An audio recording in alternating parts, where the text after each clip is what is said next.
పచ్చిమిరకాయ బజ్జీ కోసం onion bajji. Onion ముక్కలు సన్నగా తరుపుకొని పక్కన పెట్టుకోవాలి. పచ్చిమిరకాయ బజ్జీలు, కొత్తిమీర కూడా సన్నగా తరుపుకొని పక్కన పెట్టుకోవాలి. ఇవన్నీ స్టఫింగ్ చేసుకుని పెట్టుకోవాలండి.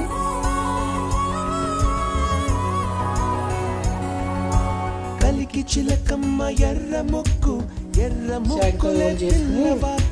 పూవై పూసిన ఎర్ర రోజా పూత గులాబీ పసిపాదం.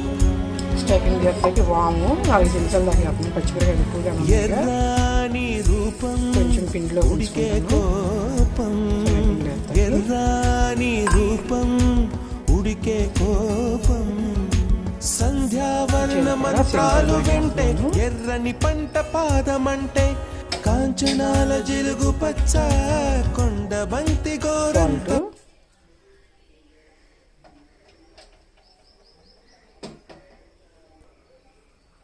ఇది పట్టుకుని మిక్సీ పొడి చేసుకున్నాక కొంచెం చింతపండు కూడా కొంచెం దీంట్లో వేస్తే బాగుంటుంది.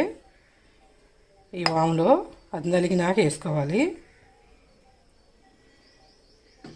పచ్చిమిరకాయలు మర్చిపోయాను, ముందే కడిగేసి కాసేపు ఆరనిచ్చాను ఎండలో. ఇదిగోండి ఉన్న పచ్చిమిరకాయలు కూడా అలాగే వేసుకోవాలి. ఇదిగోండి పచ్చిమిరకాయ బజ్జీ. రెండో పక్క కూడా పచ్చిమిరకాయ బాగా కాలాలి.